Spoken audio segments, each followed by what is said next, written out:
for your time. I know you're obviously very busy and in demand, so we really appreciate giving a small amount of your time to us, sharing your knowledge around speed development in team sport athletes. No, mate, thank you very much for inviting me on. I love doing these things. You know, I like to talk and like to share. So, you know, I'm more than happy to be here, man. Yeah, awesome.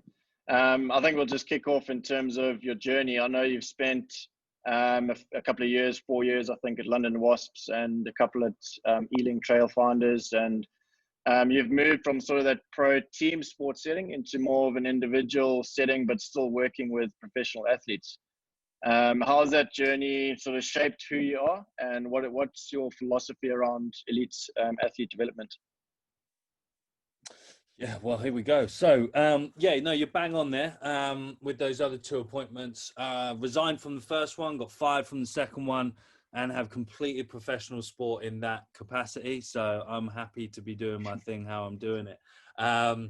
And, you know, I do joke about that. And I want to get, you know, both of those roles ceased with me because I believe that my personal standards were higher with regards to how we should be taking care of athletes. So, you know, like I didn't do anything wrong to get fired. But anyway, but by the by, so yeah, then from there, I was pushed, and it was the best push I've ever had in my career. I've gone from working, you know, I was working for myself before. I had 3 jobs whilst I was in all those jobs anyway. And so when I moved out, it was like, let's go. Let's put the foot down and let's really starting, you know, if you're someone who says what he means and means what he says, then it's time to prove it. And since then, I've had, you know, been working with a lot of different athletes. Obviously, you know, the main guy that I've had, Alex Gray, who's in the Atlanta Falcons in the NFL, had spent a lot of time with him and a few other different athletes along the way as well. And it's been brilliant. I kind of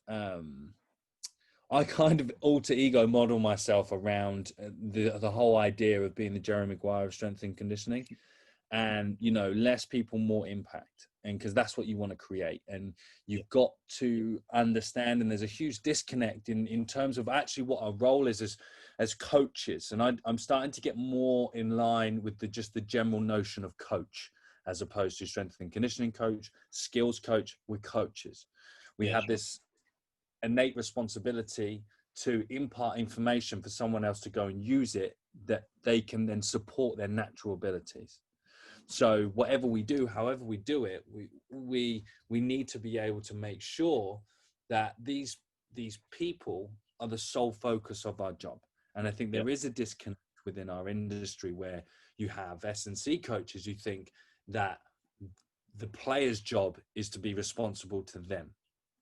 Yeah. And we're here to service the player. We're here to service the ultimate. And that's, from an individual point of view, what I've done over the last couple of years. I've been really able to harness that and tap into that and spend that time with those people. And what's really exciting now is that you may have seen, I've taken on the role of head of strength and conditioning coach at London Scottish, which are a part-time championship team next year. And why I've done that is to show that you can still do what I want to do on my terms on a big scene. So that's the challenge that I'm going in. I'm trying to take that philosophy and you know, I'm very outspoken what I think is wrong with the S&C industry in its younger years that we're in, and trying to give it a crack and put it right. And if I succeed, you'll all know about it. And if I fail, you'll all know about it. But it's all going to be still part of it. And that's where I'm at with it. For sure, yeah. How are you going to determine whether it's successful or not? Well, definitely not if I get fired. I don't think you can determine job success if you get fired or resign. However, I will be able to determine whether I'm successful within that role is when I'm within that role, you won't even know I'm there. Yeah. And that's what you want to be able to do. You want to be able to build a program that you can just sit in the shadows. You've imparted so much information. And if you think of it from this like 4-stage learning model, the biggest barrier that we have as coaches is taking someone from unconscious incompetence to then conscious incompetence. It's that first step, which is our hardest step with everything that we're trying to create. So if we can get them up that ladder to then they become hyper aware and conscious to what they don't know and what they need for their abilities to develop, whether that's tactical, technical, or physical, mental, then all of a sudden they just go because they've got the thirst for it. You've given them that information that they can make decisions with. And all you have to do is just push and pull. You know, some people say point the bow. I thought about pointing the bow as an analogy, but now I'm thinking about you just got to redirect the sail. You know, I'm thinking more an analogous to a sailboat because you have to turn it slower. You know, you have to navigate the resistance. You have to understand the climate of which it exists within. So that's kind of where I'm at. And I think that's how I'll be successful. And I joke, I say the only two things that I worry about as a coach are speed times and signing bonuses. And they're still the ones that matter the most as well from a physical point of view. That's awesome. I like that. How do you go about the sort of the education part of it? Is it more of an organic sort of conversation on a daily basis with the athletes? Or is it more something where you're actually sitting them down and doing presentations with them?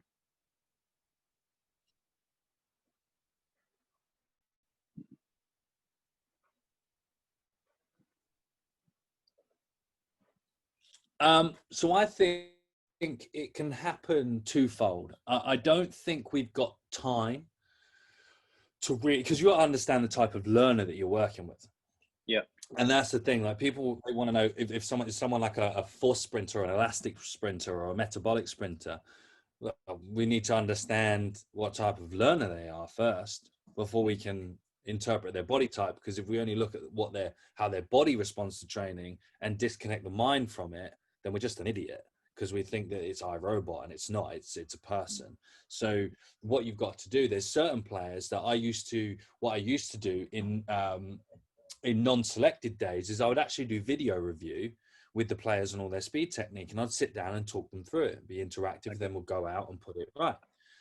But then also sometimes you have to navigate your opportunity. So long-term injury, you've got more time to invest and educate. And you need to detach them. This big part of my rehab stuff is that you actually need to first and foremost detach them from the game and attach them to themselves. They need to become so selfish with what they do to then put them back into the picture. And that's where you can teach and educate in a really deliberate way. But then also sometimes you can just use your training to educate them. Yeah. You need to, again, for me, it's that first pivotal step is taking someone from unconscious incompetent to conscious incompetent. Let them know what they don't know, and it doesn't matter how you do it, you just show them. You know, if I can take it where I'm going back in London Scottish, I've got a couple of guys that I work with privately that will run faster, and they're bigger guys. They'll run faster than the backs that have been signed to be fast, and I'll teach those backs. They need to listen to me because I've got a big boy here moving faster than you. So there's different ways that you can teach. And I know it's not a finite answer, unfortunately, but a lot of these guys will learn by doing. They'll learn by observing. And I use a really simple 3-stage, 3-point model when we're teaching team sport, speed, skill, and stuff like that. It's one's doing, one's watching, one's coaching. Okay. So the player's the coach. He gets 2 cues. He has to cue the guy doing it, and then there's another person watching it, and he's active rest. But as you go through it, you're actually doing it 3 times for every time, but you're just imparting it in different ways. So you're processing the whole cycle. And I found that's a really good education tool in itself. Yeah, that's awesome. That's really cool, actually. You're sort of tripling the exposure as well. Which is good. And that's the thing. Visualization and mental rehearsal, right, is a really powerful tool. You know, I got faster the better I got at coaching speed. And, you know, just purely because you can process, you're learning and you're going over it over and over again. But as coaches, we look at that and go, well, we know that visualization works. It does work, but yet we never use it in our armory. Yeah. And that was a real big thing for me. It's like we're looking to optimize individuals, we're looking to optimize performance, but so why, if they don't do anything, they just think about something, then we've got the trump card there, because you're the best S&C coach in the world, and the guy's getting better, and he's not even training, he's not even breaking a sweat. Yeah. Like, if that is not managing a minimum effective dose, I don't know what is. Yeah, exactly. Yeah, I was going to just say a minimum effective dose. So being able, when you've got a short amount of time, let them visualize, let them instruct, and let them do. Yeah. 5 minutes, you've created this very rich learning environment. Yeah. It seems logical, doesn't it, when you mention it like that? Yeah. And that's like, I mean, for me, I'm a practical type of person. I'm like relatively dyslexic, so the way I think about things is a little bit different. I've built things. So the way my mind works is a little bit different. I've had to see things very logically to get through conventional education, which has allowed me then to coach a lot more effectively, I think, anyway. So sure. Yeah. Speed, why is it such a neglected part of strength and conditioning, do you think? Because everyone's terrible at it. Excuse me, and hopefully people don't think I'm completely slagging them off here, but it's just such an underappreciated area, where, and first and foremost, it's let down by fundamental education. It is let down by education because I've done masters, done undergraduate and stuff like that, and you probably get one lecture on speed, and they show you a technical model, but they don't teach you how to get someone there, and they don't teach you, the value of transfer. So again, in education, it's like, or Bondachart, transfer of training. We're looking for transfer of training, and then they tell you everything you can do in the gym. Do you know what I mean? They give you every example of what in the gym transfers to certain attributes, but they don't give you, they don't address the specificity gap, and they don't address the fact that, when we're looking at loaded sleds or any sort of example like that, where you're actually dialing up the degree of specificity in accordance to dynamic correspondence, you'd even have to do a piece of coursework. I remember I had to do a piece of coursework on dynamic correspondence of weightlifting derivatives for a certain task on the field. And my conclusion was that it was general preparatory exercise. Yeah. And I barely passed the thing. I barely passed the coursework. Probably the spelling was fucking terrible, and I'm not going to lie. Like, the general premise of the idea is that there is no transfer. Yeah. Because if it, in the way that we look at things, the way that if we're understanding, we're looking at a team sport and developing speed, is that we lift weights to create joint torques and spinal stresses to allow us to jump, which then jumping allows us to sprint. And we've got this whole feedback loop of tolerating force, to express force, to manage load, and then that's not taught. That is not taught. And that's why people, when people get afraid, I've got to take squats out of the program. Like we have to squat every week. No, you don't. You don't have to squat every week. We've got Preplin's chart. So we have to find the minimum or the medium. We have to hit these certain reps at percentages. We don't. You don't. Or with Alex and my NFL guy, the most amount of sets we do on a heavy compound lift is 2. It's 2. Yeah. It's 2 sets. We're looking at, his top end was 4 reps for the workout. Okay. So it's about understanding how we piece it all together, because then we're addressing that specificity gap is that, doing even extensive push-outs for acceleration, 7-step push-outs, 8-step push-outs, you're creating more stress and more load than a split squat would, or a back squat, or a heavy deadlift. Yeah. And that's training, and that's loading in itself. Yeah, for sure. And that's the gap that's not spoke about, and it's not shown in a practical sense. It's not shown in an applied sense, and it's kind of, that's what I found was so potent with the Speedgate golf stuff that I do, is that numbers in the gym go up, speed times come down, everyone's happy and healthy. And it's because we've hit that hole in the middle where you've got maximal sprinting, end of whatever you want to do in the gym till you're blue in the face, but we've hit that gap in the middle. And it's about finding where we want to enter the conversation with the athlete's development. And that's how I see it in my head. It's kind of, you're in this whole big art of negotiation, trying to close the biggest business deal of all time with these athletes to get that result. And it's like, how do you pitch?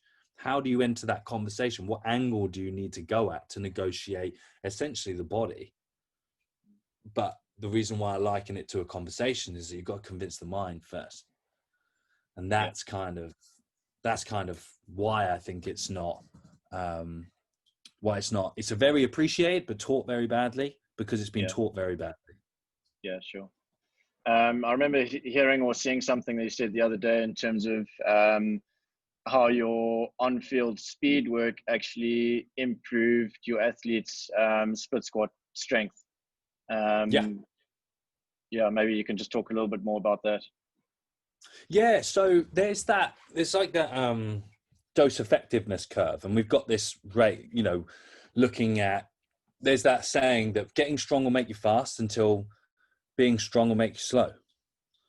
And then also conversely, getting strong will make you fast until being fast makes you strong.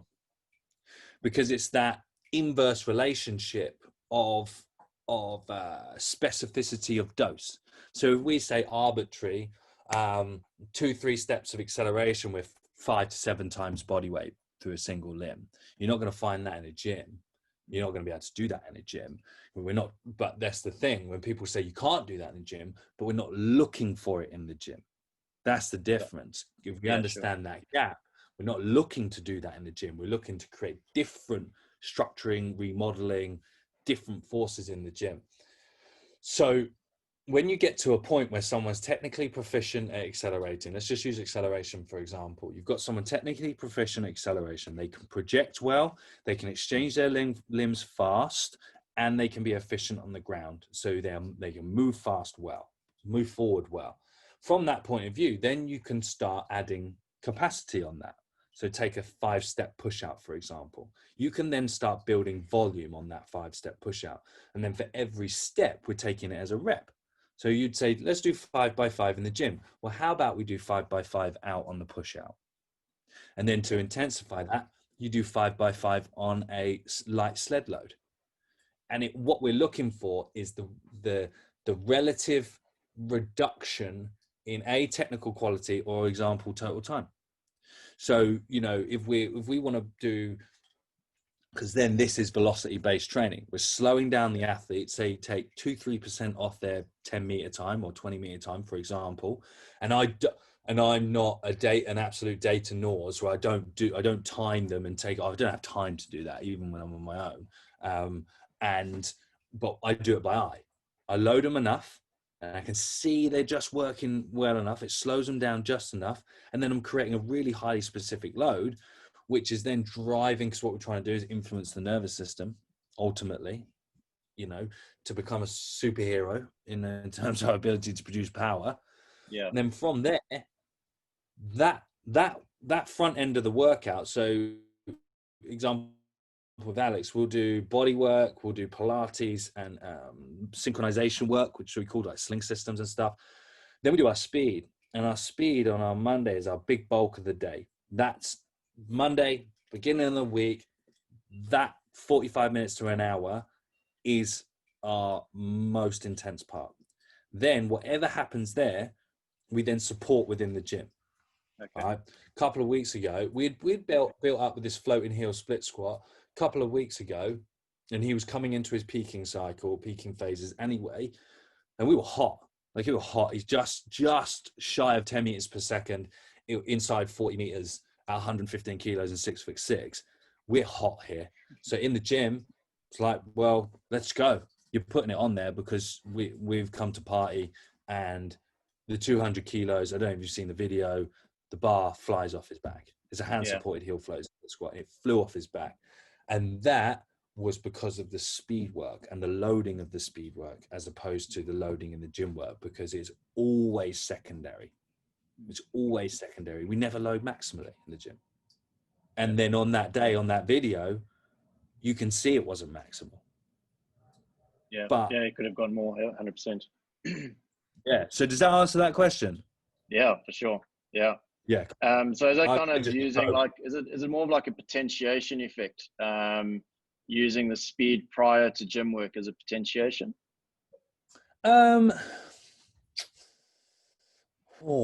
If we're trying to eke, you could say, if you're trying to eke more out of your gym work, if we need to eke more out of our gym work, you know, that was just a product of the subsequent cycles that have all come together.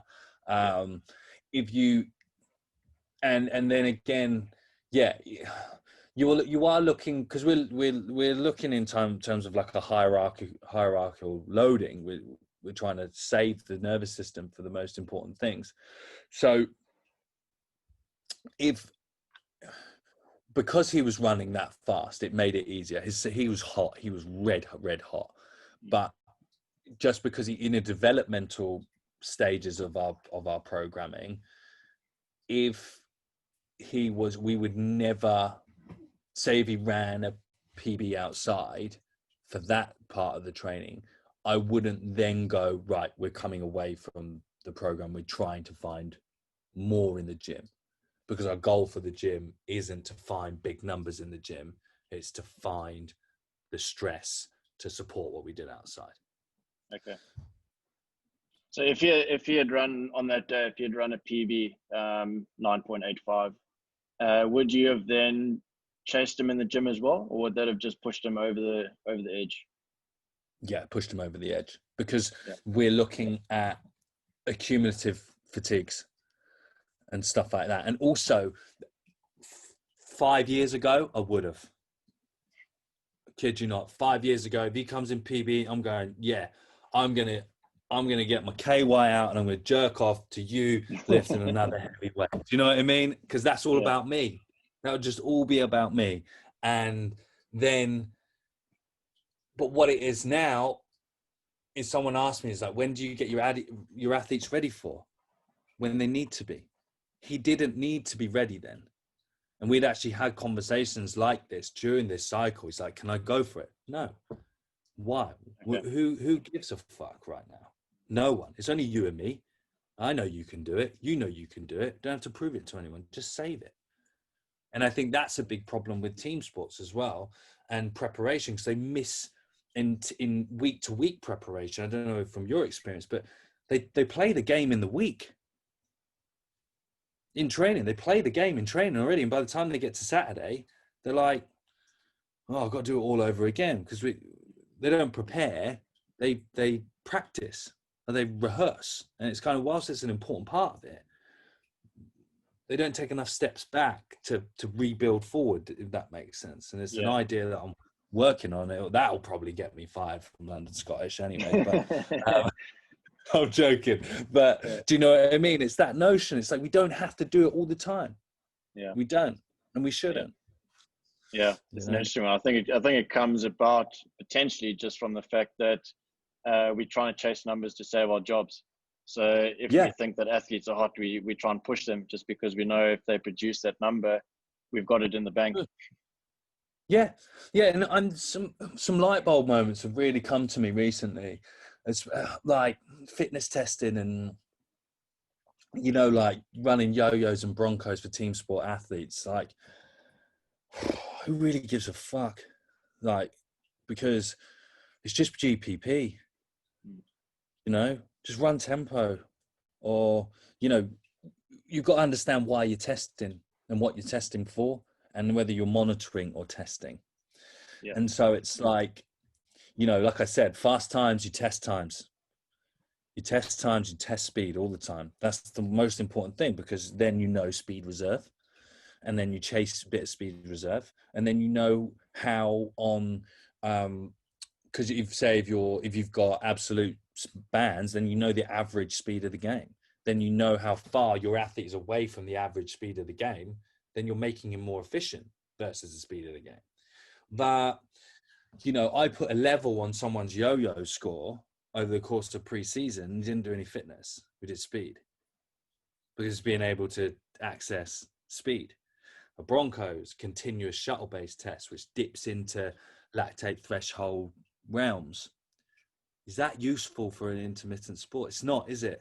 So we might as well just train to a high tempo and understand that in accordance to specificity, all these tests that we hold our numbers and hold our jobs to don't even matter. They don't matter because, you know, and this is where the industry needs to grow. This is where we all need to grow as coaches and people, and our awareness to it. Technical coaches need to understand this. They like to use those numbers because those are the numbers they know. So we need to work to change those numbers, and those numbers only exist just because the research has been published about them, and they're easy to access. They're easy to chase. You know, don't spend money on supplements. Buy speed gates. You know, because then you can say, this guy's the fastest, this guy's the slowest. Let's bring him up. Let's bring our average speeds up, and make the game slower. Because in minute 80, when we need to break away, my guy's got the hamstrings that can handle it. But your guy that's been tested against the yo-yo is still slow, but just can do it a lot. Do you know what I'm saying? Yeah, 100%. Yeah, it's an interesting discussion. How do you then tie in conditioning? What's your philosophy around conditioning and speed? Yeah, so basically, you know, what we're looking to do is always prepare the body for what it's about to do, next. Can it handle it from the absolute forces that are going through it and velocities, and then also the amount of density on those. So for me, that's a simple equation for conditioning. And what do we need to do to support those two? So team-based sports, make them fast. Make them fast. Speed's going to protect them, regardless. Speed's going to protect them. It'll drive up everything else. In terms of the tissue qualities and tissue robustness, it comes down to a couple of things for me. Obviously, oxygen transport is huge. Can we deliver and recycle our metabolic substrate well enough? It doesn't matter how we do that. We can find space for it in early, because again, it's all GPP. So we can find space for it early in the gym with EDT. We can do different types of conditioning games. We can to create certain. If we understand and know our work to rest ratios of the game, we can work towards worst case in the most specific scenarios, and we can rep those definitely.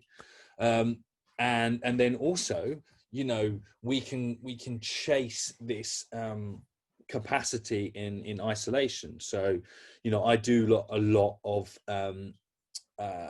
extensive tempo with my guys. I stay away from intensive too much, because it depends if you've got time. But, you know, I will be looking at that extensive tempo because we are building hamstring robustness. We're building all these tissue capacities, and then it's how you piece it all together. So in your early blocks, you've got extensive plyometric circuits. When they're tired at the back end of the week, you've got extensive med ball circuits. So you take the jumping out of it. They've got extensive med ball circuits, all capacity driven. Still exposing sub-maximal stretch shortening cycle activity. So we're just thickening up the band, always thickening up the band. And that's a general notion for me, which I'm really enjoying exploring, is then how can we take that and then put it into life? What does it look like? It's that test, retest all the time. And if you think about it, if you look at, you know, the games, and I had this with at my old club where they use condition games. Well, the problem is that you don't get high enough sprint exposures within those games to actually support hamstring capacity and soft tissue compliance to higher speeds. So therefore, there is always that place of just stand alone linear running or swerve running, and to get that in. But I think we don't have to do as much of it as we need to. Okay. You know, if we, especially going into the environment that I'm going into next, we don't have a lot of time. And this is it's my other argument. I've done some consulting in professional football and stuff, and they don't spend a lot of time in the building. They don't spend, but they're really efficient in there. Whereas rugby, you got to spend all day in the building, and you don't really do a lot, but everyone needs to do something. But then you've got to have rest between all of this sort of stuff. And that's where I think we're not efficient enough. We're not efficient enough with our work. We don't have to be, we try to fill time too much because, again, we play the game in the week. If we, as conditioners, we understand training residuals. Well, God, why aren't we running, you know, a 4 or 5 day rollover program where we're only touching strength once every 4 weeks? You know, why aren't we doing that? But we're stuck in this way where we've got to train strength here. I've got to do my speed bit, got to do my power bit, then I've got to do my strength bit, then I've got to do my conditioning bit, because we don't know how it all fits and we don't know the flow of it. Yeah, ticking boxes. Exactly. And it does take, you know, it is difficult. You know, I've got myself into a fortunate position where I am self-sustaining my income. So I can go, if I want to apply for a job or this or that, I can support myself if I lost that job, where a lot of people can't. It's very difficult. And I've been in those positions. That's why I had 3 jobs. Well, in those positions where, you know, they leverage, we're in an environment where we're leveraged against, there's a huge demand for these jobs. There's not a lot of jobs. So people are desperate to stay in there and then protect it so much. But for me, I became the best coach, or I'm on my path to the best coach, where I stopped giving a fuck about it and just went for it and just coach, be very present. And I don't, I've said that a few times and people are like, you don't care about what you do. No, I really care about what I do, but I just don't take it home with me anymore. Okay. And that's the difference. Yeah, I think that's really important. Because we've all had burnout. I've had coach burnout. You know, sure. You know, getting in and staying late, making sure my Excel spreadsheet was right, you know, making sure this and that, and it doesn't really matter. It doesn't really matter because a lot of these things are out of our control. We just try to control them enough to make ourselves feel important. Unfortunately. Yeah, for sure. Last few questions, I think, Sam. I'll let you head off. But if we just had to sum it up, what are your sort of 3 fundamentals in terms of speed development in elite athletes? 3 fundamentals. Oh God. The place I always have to start is teaching these guys to project themselves. The place I always have to start is that people, athletes, team sport athletes, again, here we go. How do we enter the conversation? They don't know how to move their hips. So first and foremost, it's always about teaching optimal projection. Then being able to exchange limbs, and then being efficient on the ground. But then the final one that I always, when the penny drops with them and they run fast, they tell me it feels slow. And once you get there, when they're in control, they're driving the Ferrari, and the Ferrari's not driving them. And that's a huge qualitative element as a coach. And you want them to chase the sensation. You want them to chase the feeling. We frontal brain load training. I'm not a big fan of play for speed. We need deliberate practice because they're just not good enough at it until we can play. I use a model of learn, load, and execute, which learn and load, I don't know if you've seen it. Learn and load intersect with circles. With execute on the end is one big continuous circle. So for every level of adaptation we create, we have to put pressure and execute at that. So I know that's not 3 things, but it's it's a good level. And it, again, as a general premise of any of these coaches listening, don't worry about getting your athlete better. Get them able to perform what they can do at their current level consistently at the right time, because that's performance. Yeah, that right time is really important. Obviously, how do we marry that sort of thing, a Friday afternoon training session, to getting them to perform that skill in an Olympic Games final in front of 20,000 people? Yeah, and that's the beauty of it. That's coaching, and that's not done in the gym. That's not done in the gym. That ability is making those athletes feel untouchable, making them feel, because let's be honest, like guys that compete at that level, you've got to have some inner ego that's driving you, because otherwise you wouldn't be there, because you wouldn't put up with all the shit that goes with it. Sure.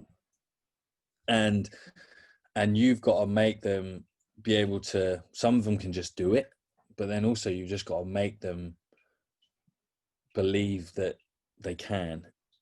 But also, like, a big thing for me is that it's okay if they can't. Give them permission not to do something, and more times than likely they'll do it anyway. Yeah.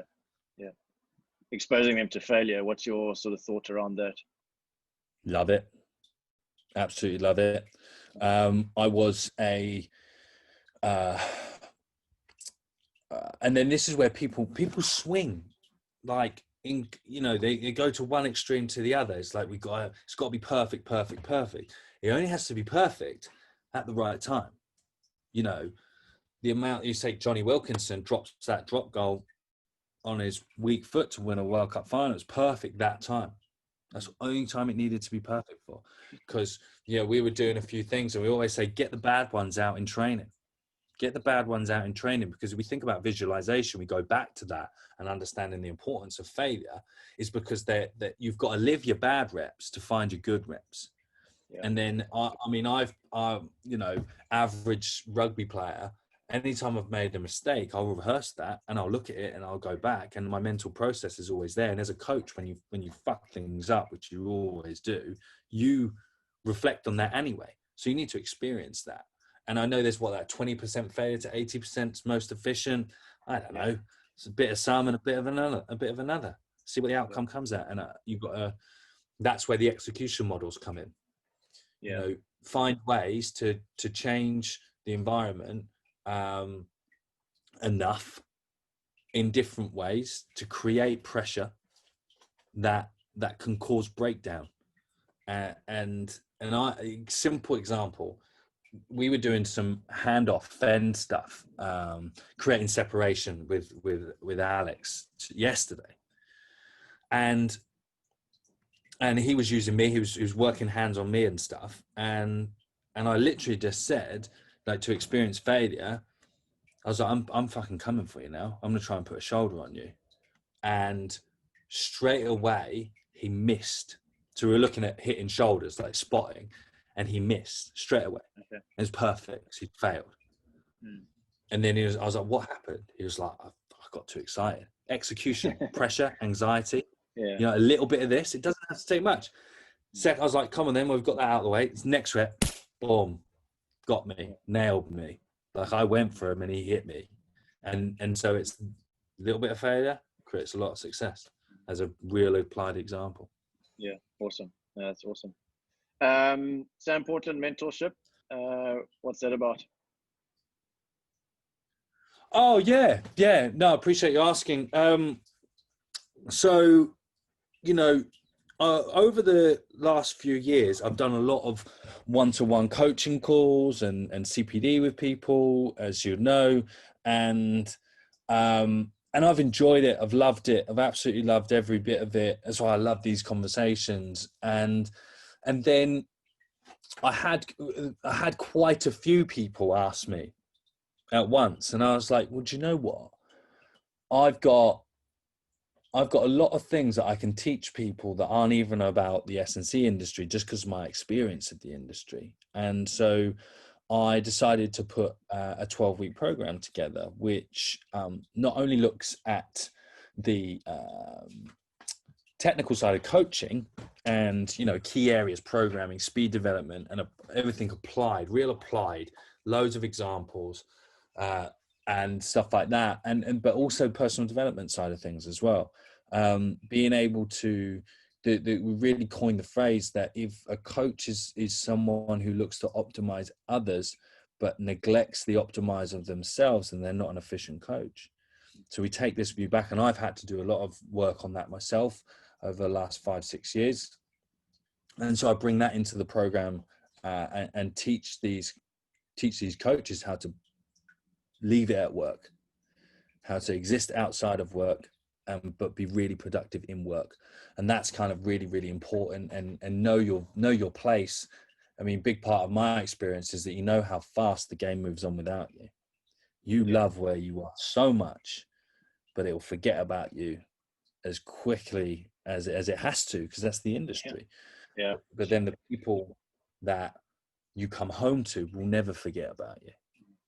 And it's kind of balancing and creating that balance of your life and you, and pushing. And so, without getting too much onto that side of things, but basically 12 weeks, and you get a lecture a week, you get a phone call with me a week, you get homework in it, you do some real cool soul searching stuff, and then some real applied stuff, and you get to present, and we create this whole community. So, you know, I'm looking to really build it out, and I've only really just started talking about it, because I'm a big believer that if people look for something, they'll find it.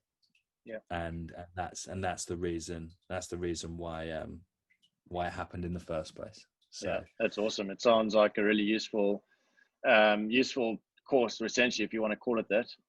It's something that a lot of people don't get the opportunity to go through, like you were speaking about before, in terms of that, the conventional educational path that neglects that side of things completely. Yeah, and just being able to, and what I've noticed, especially with men, is being able for a group of lads to jump on a call. How's your week going? What happened this week? You want to talk about anything? Huge part of it. Yeah, just being real honest with each other. Yeah, being able to expose yourself, and also, you know, I say this from a place of where I've had a therapist, performance coach, whatever, for 5 years. You know, I've been through it all. I'm not just sat on a fence going, I tell them, you know, it comes from a place of experience, as opposed to, you know, you don't want people to get overwhelmed by the whole thing, but we create an environment, you know, we're artificially creating what happens with most guys if they were experiencing stuff that happens after 10 pints. We just don't have to drink to talk about it. Yeah. You know what I mean? Yeah. And then we do all the S&C stuff anyway. Stuff anyway, which is just part of it. But it's about self-optimization is key, and just having lads to talk to each other about it. And it even goes to, there's one thing that happened on the last one, is like these things that just wouldn't happen anyway. Like one guy wanted to learn a new skill. He was teaching himself Spanish. Turns out the other guy's girlfriend is Spanish, and her brother is a Spanish teacher. Oh, wow. So he is now his Spanish teacher. Okay. It's just, do you know what I mean? Like these things happen as a part of it as well. Everything just gets better. And it's a really, really, for me, to be able to bring and create something like that's helping coaches. And that's that global term of coach. And that's why I like it. It's pretty cool. It's pretty cool. So hopefully, how do people get in touch with you if they wanted to get involved? Yeah, so I've got an email list. You can find it on my Instagram, or you can anyone can email me, sam@coachsportland.co.uk. Find me. Awesome. Sam, thanks so much, man. I really appreciate your time, your thoughts and insights. It's always super, super interesting to listen to you talk. Cool. Thanks, man. I appreciate it. You take care of yourself. All right. Will do. Thanks so much, mate.